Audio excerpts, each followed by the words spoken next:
চোখের পলকে কেমন জানি দিন সন্ধ্যা হয়ে যাচ্ছে, বুঝে ওঠার আগে কেমন জানি শনি রবি সোম শেষ হয়ে বৃহস্পতিবার রাত এসে শুক্রবারে জুমার প্রস্তুতি হয়ে যাচ্ছে।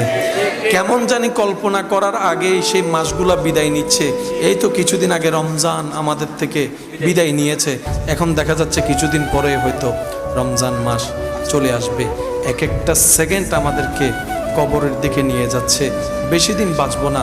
এই পৃথিবীতে কত চেহারা ছিল, এখন দেখা যাচ্ছে না, সবাই চলে গিয়েছে মাটির নিচে, কারো আর দেখা হওয়ার সুযোগ নাই। আল্লাহ চাহে তো হয়তো হাসরের ময়দানে দেখা হবে, দুনিয়াতে আর দেখা হওয়ার সুযোগ নাই। বাঁচবো আর কয়দিন, থাকেন না নিজে ভালো, অন্যকে একটু ভালো রাখেন। বিশ্বাস করেন, অন্যকে ভালো রেখে আপনি এখান থেকে যে ভালোটা থাকতে পারবেন, অন্যের মুখে অন্যের চোখে পানি এনে দিয়ে সে ভালোটা আপনি থাকতে পারবেন না।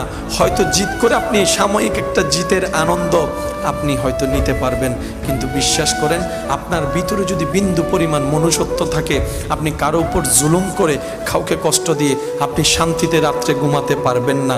আপনার মনুষ্যত্ববোধ আপনাকে বারবার জাগিয়ে তুলবে। কথা বলেন ঠিক কিনা? মনুষ্যত্ববোধ যার কাছে থাকবে